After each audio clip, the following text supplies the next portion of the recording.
morning, guys. As you know, it is week 3 of the 8-week total body transformation challenge.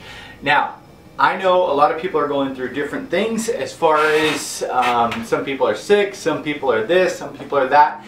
The thing you have to realize is don't panic. The journey that you are on right now is really, it's a marathon. It's not a sprint. And it's okay because life just happens. So relax a little, simmer down a little bit. But today's video is actually going to be why low carb, ketogenic, and Atkins tend to catch a bad rap. Let's get started.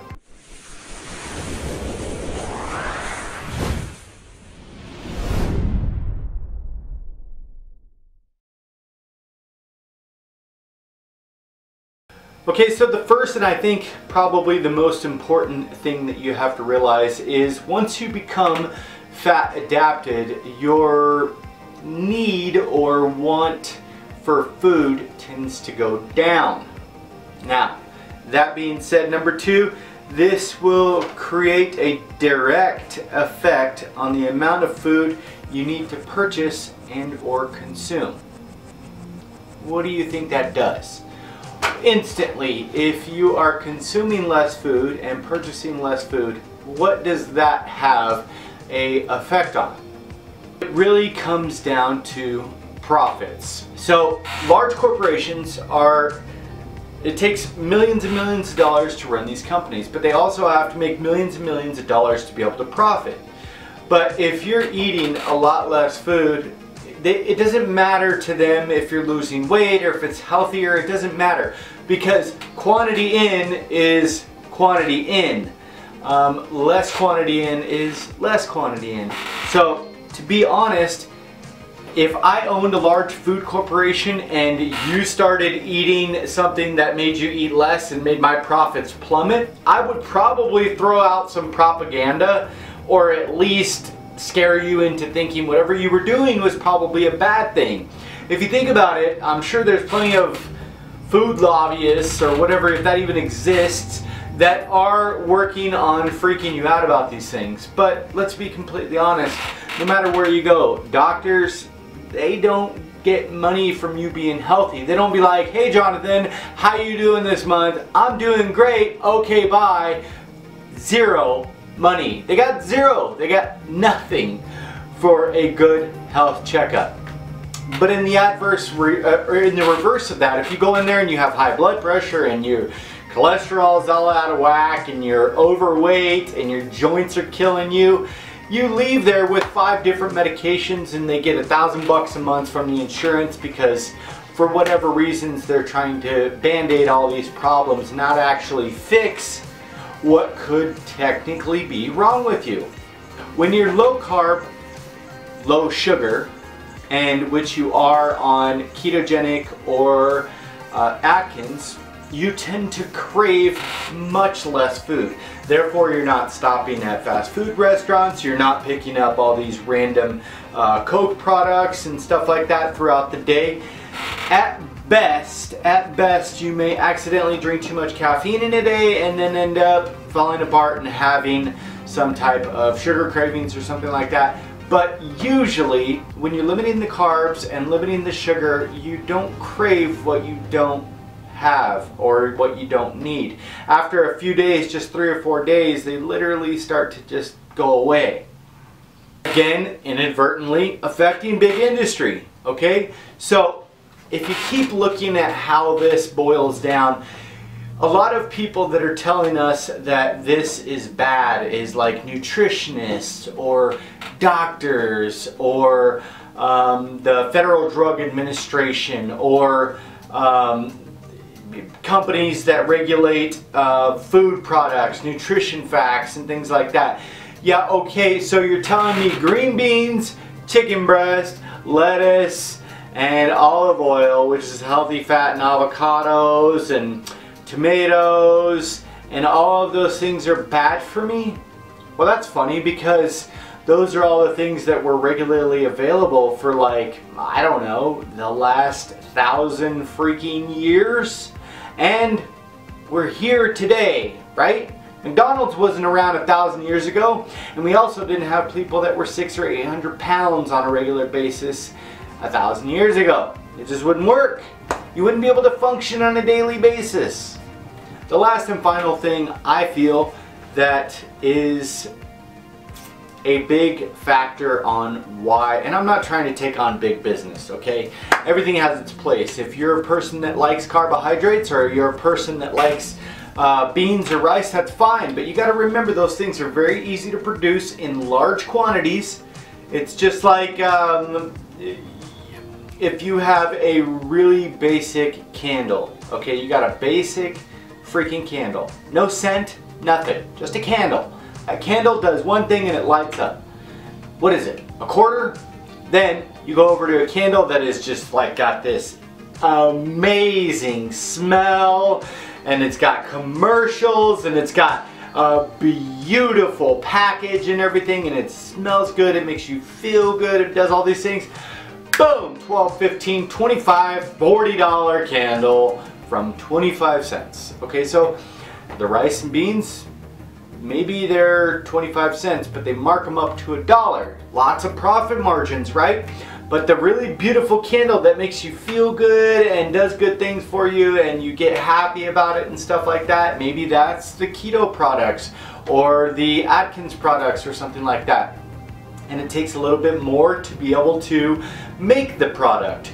Therefore, the profit margins can't be as high. If it takes me $35 to make a product and I can only charge $36 because it's already obscenely high, then I would be more inclined to make something that I can make a 75% profit margin on, maybe like beans, rice, pastas, things that have tons of fillers and stuff like that, because if I take all that out, I literally have pure product, and it's difficult for me to market those things. That's why they come out with things like exogenous ketones. Like, what? No. You can't perfect chicken breast. You can't perfect green beans. You can't perfect tomatoes. They're already good. By those products already being perfected, big companies and corporations will find it extremely difficult in order to be able to profit off of this type of lifestyle. But like things like exogenous ketones, things like blood meters, things like keto sticks, things like bathroom scales, things like anything that they can incorporate into this type of lifestyle, they will begin to profit off of. Now here's the thing, just like low fat was a huge thing in the 80s and stuff like that, right? Well, if you pay attention, if you type in keto on the internet, tons and tons, it's like this huge fad thing, it's this huge amazing trend thing, and there's going to be tons of keto products, there's going to be tons of Atkins products, there's going to be tons of low carb products, there's going to be tons of paleo products, meal plans, they're just going to go boom, boom, boom, boom, boom, and they are all starting to hit the scene. Therefore, what's happening? It's getting more socially accepted, and everybody's like, okay, companies are like, cool, we can make this product, and we can profit off it, we can bring down the cost, we can actually make a higher profit margin, and they'll start just flooding. Pretty soon, mark my words, you're going to start seeing like low carb sections in the stores and stuff like that. And you're already starting to see companies that are swaying towards, I literally have, where is the bottle? Right here. I'm not going, hold on. Look, this is a product, okay, that 5 years ago, and I'm not going to flash the name or nothing, but this is a drink, okay, that 5 years ago, 10 years ago, you literally never saw something without sugar or carbohydrates. It just wasn't a thing. You know, it wasn't a thing. But now the ingredients on this is carbs 6, erythritol 5. 10 years ago, nobody heard of that, okay? Nobody heard of sugar that wasn't sugar unless it was like Sweet and Low or Splenda or something. And that, even those things, like Splenda and stuff like that, are slightly new to the industry. So you're going to start see all these products and things like that. And I am urging you with caution to not jump on the bandwagon. whole foods is the way to go, okay? I'm not saying you can't try them on occasion and try one of these drinks because, you know, the mundaneness or the blandness of low carb or keto or something like that can be kind of basic and monotony and stuff like that. I don't even know if I use the right word. But in that sense, also remember, Atkins isn't what it used to be. It's not meat and cheese, okay? It's not that. There's tons of variations. You can literally just go on and on. I have literally created in my computer right now, I have close to 50 completely different meal plans that any of you guys can purchase, okay? You can purchase a 4 weeks for $45, 8 weeks for $80, 16 weeks for $135. What I'm saying is there's plenty of variations. You don't need to, and these a couple bucks, sure.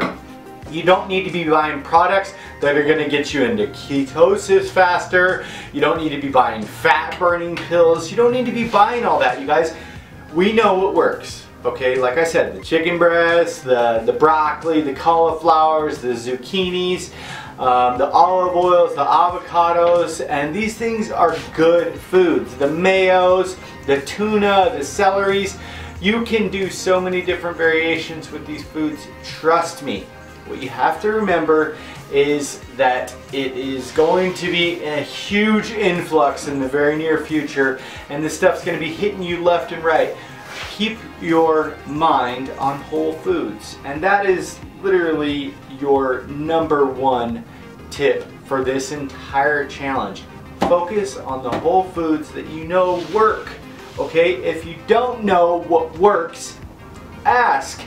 The other thing that I wanted to close with is if you are on the challenge or if you are on your weight loss journey, remember, and stalls can be called so many things, and it could be a 3-week stall, it could be a 1-week stall.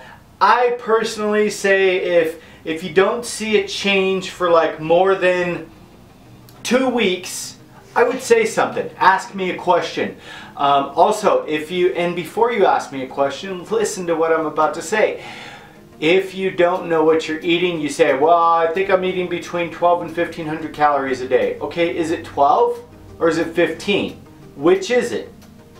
You have to remember, you might not be stalling, you just might need to be a little bit more specific about your actual program. So if you're not following a meal plan and you saw really good results, then you probably need to get more specific. Say, this is what I'm eating for breakfast, snack, lunch, snack, dinner. Every day, I want to focus on seeing results. Don't just say, well, I'm kind of avoiding this, I'm kind of doing this, I'm kind of doing that. That's fine, and that's okay, but don't tell me you're stalling if you're kind of just dabbling and dabbling. If you haven't said strict, couple weeks, no change, then once you get strict with that, it might not be that. Maybe it's your level of activity or level of inactivity. Maybe after you get strict with your meals, keep them strict with your meals, change one more thing. Say, you know what, I'm going to start 30 minutes of walking each day, or I'm going to start I'm gonna fart. Oh, I just said that. I'm 5. Sorry. Farts are funny. I mean, if you fart in front of me, I'll probably laugh.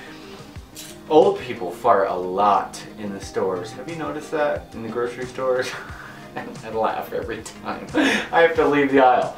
Anyway, after you've done that, incorporate some light exercise. If that doesn't work, maybe it's a food that you're intolerant to. So maybe, you know, this week you take out mayo, and then if no change, then you add it back, and then the next week maybe you take, you know, reduce your intake of olive oil or something like that. You may be intolerant to a certain food, and it could be stalling your process. Also, maybe you're using too much of a certain food. So all you have to do is like tweak your program, tweak your process and stuff like that. And that's why I say it's a marathon, because you can't find everything out in a week. And that's obvious, because if you followed my progress and stuff like that, it takes a lot of time. Like sometimes they are little tiny adjustments, and sometimes they are those little tiny adjustments can make massive, massive changes. It's funny because the human body is so complex. You can't find everything out in a single day, a single week, or even a single year. Your body is amazing. It's always changing. It's going through different things like stress. Your hormones are changing. Your age is changing. Your metabolism, your ability to get active, your inability to get active, the foods, the seasons of foods, the types of foods, the foods that are coming at different types of the year. There's so many variables. So it's important that you don't stress yourself out. Relax. And it's okay that Atkins or low carb or ketogenic get a bad rap, but I can guarantee that is changing over time. Don't let it bother you. And I hope this video helped you. If you guys are new here, please like, share, comment, and subscribe to our channel. Also, I would like to see everybody comment in the section below on what they are seeing for successes or not seeing for successes. Are you stalling? What are you going to do to change it in the future? You guys keep up the good work. If you're new here, please check us out on Facebook. Our group is called Healthy Living for a Healthy Life. Also, trying to think of anything else I had to say. Be stronger than your excuses. Remember to spread love, not hate. Drink your damn water and have an awesome day. Peace. I'm not dancing in front of the camera because that'd be weird. Bye, Felicia.